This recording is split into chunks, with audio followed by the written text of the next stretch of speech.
வணக்கம் நண்பர்களே, நம்ம ஒரு புது சீரீஸ் ஆரம்பிக்கலாம்னு இருக்கோம். தமிழ்நாட்டு செல்வங்கள். நம் முன்னோர்கள் நமக்கு விட்டு சென்ற செல்வங்கள் கோவில்களும் ஆன்மீகமும். இந்த வரிசையில் முதலில் நாம் திருவொற்றியூர் வடிவுடையம்மன் கோவிலில் இருந்து ஆரம்பிக்கலாம்.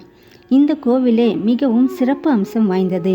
ஊழி காலத்திற்கு பிறகு தோன்றிய முதல் சுயம்பு லிங்கம் இங்கு தான் உள்ளது என்று கூறப்படுகிறது. அவர்தான் ஆதி புரீஸ்வரர். ஆதிபுரீஸ்வரர் மேல் ஒரு கவசம் உண்டு. கார்த்திகை பௌர்ணமி 3 நாட்கள் மட்டும் கவசம் திறக்கப்படும். அப்போது மட்டும்தான் ஆதிபுரீஸ்வரரை நாம் முழுமையாக காண முடியும். அடுத்தது வடிவுடையம்மன். தாய் ஸ்தானத்தில் இருக்கும் இவரிடம் நீங்கள் முழு பக்தியோடு என்ன கேட்டாலும் கண்டிப்பாக நிறைவேறும். மேலும் இக்கோவிலில் பல அதிசயங்கள் உள்ளன.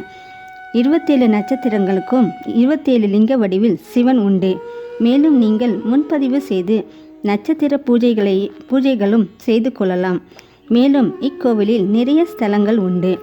நடராஜர், சகஸ்ரலிங்கம், வட்டப்பாறையம்மன், வளர்காளியம்மன், ஏகபாதநாதர், திருவொற்றீஸ்வரர், ஒற்றீஸ்வரர் பாதம், கௌலீஸ்வரர், ஆகாசலிங்கம், ஜம்புலிங்கம், அண்ணாமலையார், காலத்தீஸ்வரர், குழந்தையீஸ்வரர், ஜெகநாதர், சூரிய பகவான், அருணகிரிநாதர், கலியுகநாதர், ராமநாதர், பவதானியம்மன், நந்தவனேஸ்வரர், மகாலட்சுமி அம்மன், ஏகதசலிங்கம், நாகலிங்கம், மகிழமரம், அத்திமரம் என்று பல உள்ளன.